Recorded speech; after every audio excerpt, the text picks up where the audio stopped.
Hi, welcome to a new series where I'm going to pick something random from my collection and talk about it. This is a Homelite Super XL automatic chainsaw.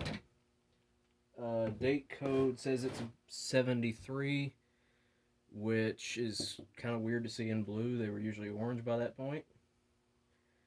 This saw, it has sentimental value to me and it doesn't. It's kind of weird because this is the closest thing I have to my grandfather's chainsaw.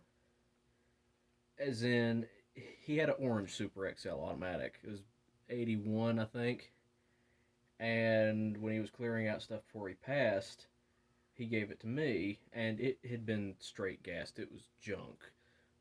Some parts of it are actually hanging on my wall in here, but I bought this on eBay, this blue saw, with intent to take the piston and cylinder and the engine out of it and put it in his saw. And I couldn't bring myself to take it apart, and I actually kind of like the blue better than the orange. And it was listed as having compression, and it did have compression.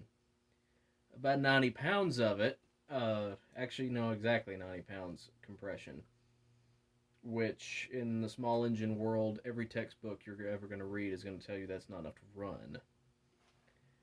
And it being a Homelite, naturally, it ran on that, well, after some work. It had no spark.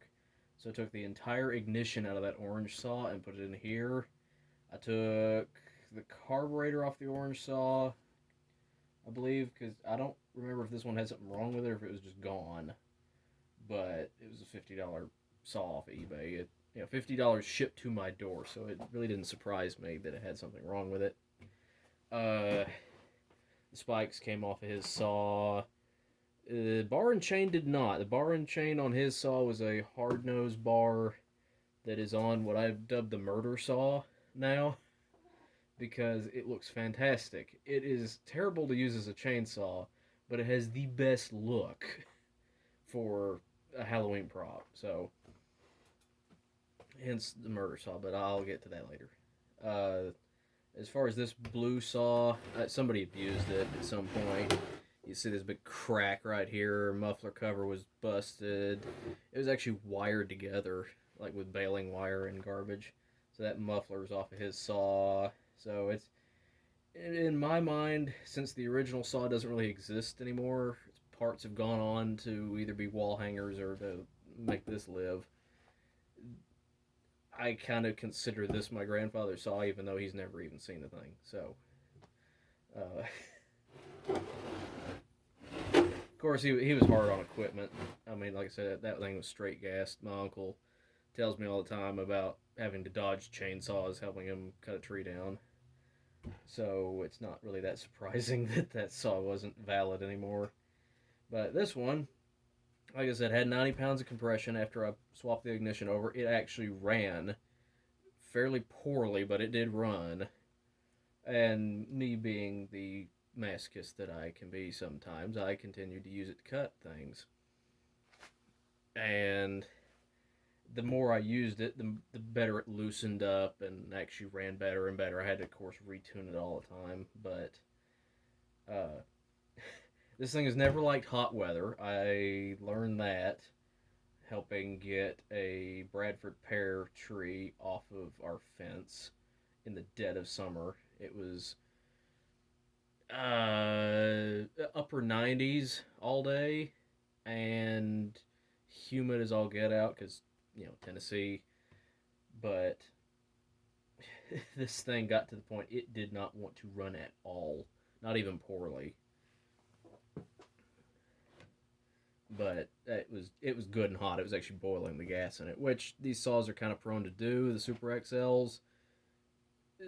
But I wasn't using it all that long, and it still did it. So it was just that miserable. But it's kind of interesting on the back here. Yeah, it's not what I wanted. I'll have to clean that up later. It's kind of interesting. Yeah, you can see that. Most Super XLs, there's a button there. It's a manual override oiler. These are the Super XL automatic was XL12 with a couple more cc's of displacement and an automatic oiler.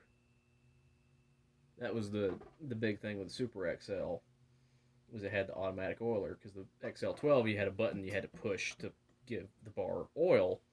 This automatic oiler didn't have to do that, so obviously the button was capped off. On this one, most Super XLs, like I said, it's got an override oiler, so if you need a little extra oil or if your automatic oiler craps out, you can give it some oil. These blue saws were early enough in the run where that was an option. There's that, and then there's a little, let's see if I can get this right angle where you can see it. There's this little brass plug. There you go. Here. There's be an oil line that runs off to the front of the saw. And what the deal is, you can get an optional kit with your saw and install it yourself to have your override oiler.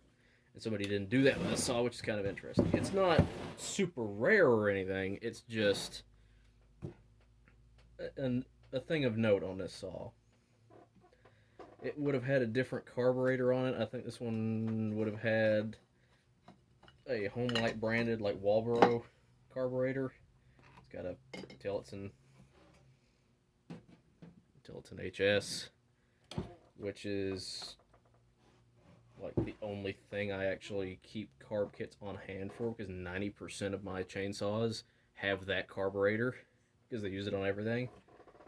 It's fantastic. It means I'm really quick at upgrading them. Sorry if you're hearing this chair squeak, by the way. That's all I had. But yeah. And it's got a couple of little screwy things with it. Like, I don't know if you can see that the choke lever, the pin is obviously long gone. A little cotter pin that's supposed to go in there, and it's been replaced with a little twisted baling wire. But this saw will start up and run more reliably than any other chainsaw that I have. It is the one that I can grab down off the shelf, put gas in. I don't leave gas in it because, one, that's bad for it, even with ethanol free that I use. But on top of that, this saw leaks a little bit, and I actually keep it hung up on a rack. So I can leave gas in it, the 100%, and it's probably going to be okay. The only problem is a lot of it's going to end up on the bicycle that sits beneath it. Anyway. But yeah, it's... The compressions actually come up with use to, I think, 110 psi, which by modern standards is still really low, but is about right for these old Super XLs. I mean, they didn't have a whole lot of compression in the first place. I had a buddy that had a basically brand new Super XL that he bought off a guy. I mean, just mint condition, inside and out. He bore scoped it, and it just looked perfect. And it only had like 140 psi compression, which, is, it's not broken, but it's still kind of low by modern standards. It's nothing to sneer at by any means. Oh yeah, I think somebody dropped a tree on this saw at some point because the cover's cracked. Let's see if I can angle that up where you can see it. Right in there, the cover's got a big crack in it. Of course, that's cracked. Muffler cover was destroyed. It's these things are like a hammer. You just can't break them. Well, you can break them if you try to, if you're an idiot, but they are just stupid reliable. Any other saw that has all of this going wrong with it would not run. And like I said, it starts up, runs perfect. Well, I say perfect. When you're on it, it runs perfect. It idles about as smooth as falling down an up escalator. But, it stays running sometimes. Every once in a while it'll bog down. You gotta blip the throttle, or if it does stall out, you just one pull and it comes right back. But once you've got it started for the day, one pull is all you need to start it. I mean, it's usually running by the end of that pole too. It's just fantastic saw. But yeah, it's good. It's actually courtesy of whoever owned this thing before I bought it. It's actually got a rim drive sprocket on it, and it's got this nice roller nose bar, which means the chain is just the sound of precision right there. And takes like virtually no effort to spin, which is good on this thing with its issues. No, that spike is not installed right, but it's on the saw, and I'm going to leave it there because I feel like it. Yeah, Homelite Super XL automatic.